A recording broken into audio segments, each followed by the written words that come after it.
How does it feel to be like, in a way, you have become part of American cinema, of the history of American cinema? Really? And that doesn't mean that you're old, you're young, but it's true.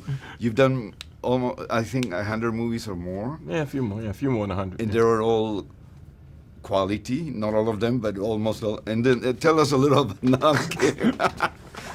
Not everything can be great, you know. No, that's true. Yeah, I mean, everybody's got their hits and their misses, so it works out that way.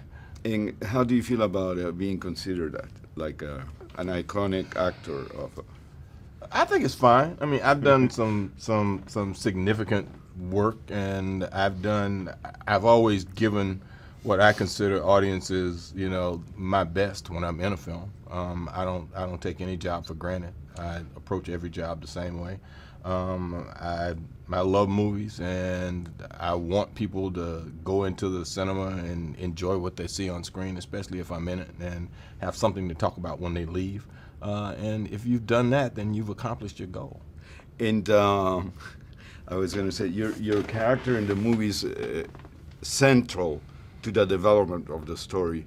Oh, this one? Yes. Would you tell us who he is? Because it's based on someone.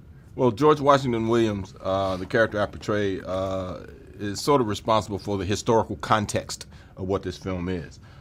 He's there to expose what King Leopold is doing in the Congo, the profound effect that he's having on Africa, and the devastation that he's wreaking on the Congo in particular, being responsible for what historically we know as one of the largest holocausts ever perpetuated against the people on this planet.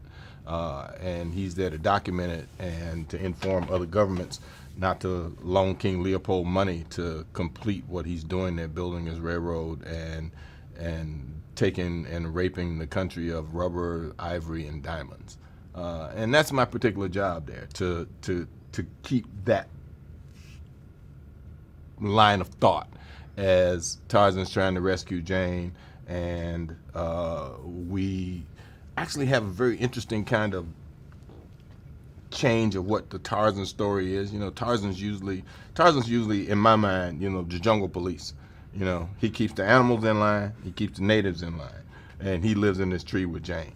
But in this, we find out, Tarzan of the Apes, why he's Tarzan of the Apes, and what his relationship is to those apes, and how he was raised in that ape community, and what that meant to him in terms of the kind of apes that liked him, the kind that didn't, or whether he was bullied or not. And then, for the first time, we find out that this particular Tarzan was taken into the African community in a very specific kind of way and raised by those people. So he has a relationship with those people. So his role in this particular film is very different than any that we've ever seen Tarzan before. I agree. But since you've been in many blockbusters, summer blockbusters or like that, how does it feel, and what is it satisfying? It compensates for the work you invest, or do you care about the money films produce, or? No, I generally cash my check by the time, it's time for them to get their money. But yeah, I want the film to be successful. I want people to see it.